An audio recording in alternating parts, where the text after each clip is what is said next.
kita membicarakan negara Tiongkok sekarang setelah sering kita membicarakan tentang Amerika. Bernegara itu, pejabatnya atau politikusnya ada baiknya memahami cara bernegara negara-negara besar supaya kita berpikir dan bertindak besar untuk bangsa dan negara Indonesia ini. Saat ini, negara besar atau big country adalah Tiongkok, lalu ada negara superpower seperti Amerika. Menyusul kemudian calon big country adalah India dan negara superpower adalah Rusia. Apa beda negara superpower dan big country? Kita perlahan menjelaskannya, berjilid bahkan berseri. Indonesia tentunya ingin menjadi negara besar, kemudian menjadi negara superpower. Seperti halnya Tiongkok lakukan saat ini, menjadi negara besar, lalu menantang negara superpower dunia atau Marshall Country, yaitu Amerika. Untuk itu, sering dalam tulisan atau video Bosman ini menjelaskan bahwa Amerika menjadi negara superpower karena salah satunya memiliki dua sistem pemerintahan di dalamnya ketika mereka menduduki jabatan atau menjadi pemerintah, di mana Partai Demokrat adalah partai yang mendekati sosialis platformnya atau heavy on government pemerintahannya dalam membangun ekonomi, yaitu apa-apa pemerintah yang mengatur dan mengerjakannya. Kalau Partai Republik itu heavy on private atau heavy on sisi swastanya. Lebih banyak swasta berperan di dalam membangun ekonomi dengan strategi trickle down, di mana akan dikuatkan yang atas untuk membantu yang bawah atau UKM. Lalu dalam foreign policy, strategi menaklukkan negara lain, Partai Demokrat lebih pakai private army atau CIA atau intelligence operation. Sementara Republikan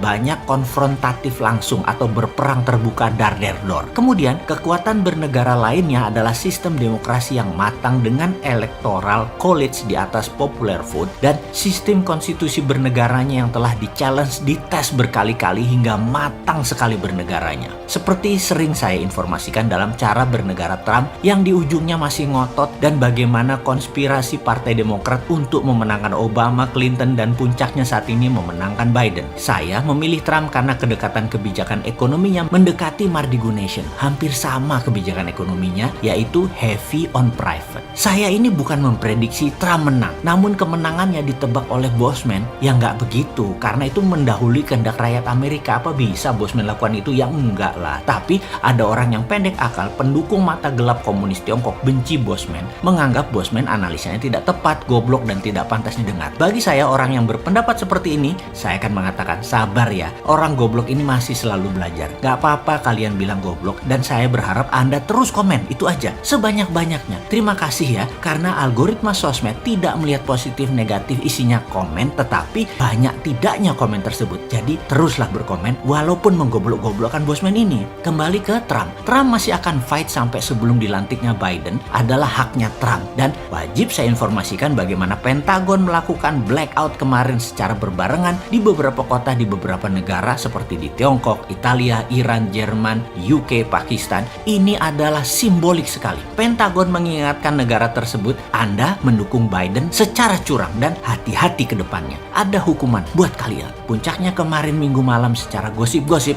Trump dikatakan sudah menandatangani Insurrection Act of 1807 seperti informasi yang kita berikan sejak November 2020 kemarin. Jadi atau tidaknya martial law dalam sebuah executive order Presiden Amerika ini akan diterapkan atau tidak, siapa yang tahu. Ini semua bukan keputusan kita, namun di dalam bernegara, sebuah negara superpower, penting kita memahami juga atau penting kita untuk menirunya agar Indonesia bisa bernegaranya menjadi lebih baik ke depannya lagi. Jadi konstitusi Amerika seperti yang Trump lakukan sekarang sama persis dengan peristiwa di tahun 1864 di mana Demokrat juga melakukan kecurangan. Namun saat itu Presiden Lincoln menerbitkan Insurrection Act tahun 1807 ini yang berakibat perang saudara atau Civil War Amerika, di mana waktu itu tentara memang belah dua, Amerika Utara dan Selatan. Yang berperang saudara itu akhirnya dimenangkan Lincoln CS atau Amerika Utara yang berhasil menghapuskan perbudakan buruh di daerah Amerika bagian selatan. Jadi Amerika punya martial law, punya presiden executive order, punya hakim federal, punya SCOTUS, punya KPU yang independen, punya electoral college di atas popular vote, dan banyak lagi di dalam undang-undang atau konstitusi mereka yang sangat pelik, matang, dan teruji. Indonesia harus uji semua undang-undang termasuk konstitusi kita yang sudah baik namun banyak penerapannya melenceng. Dan sejauh ini tidak ada yang mengkoreksinya, terutama ketika bernegara pejabat pemerintahannya adalah sistemnya oportunis pragmatis. Dalam jangka panjang bisa bubar sistem bernegara Indonesia ini yang harus kita perbaiki segera. Kembali ke Tiongkok. Kebetulan saya ini hadir selama 2 minggu dalam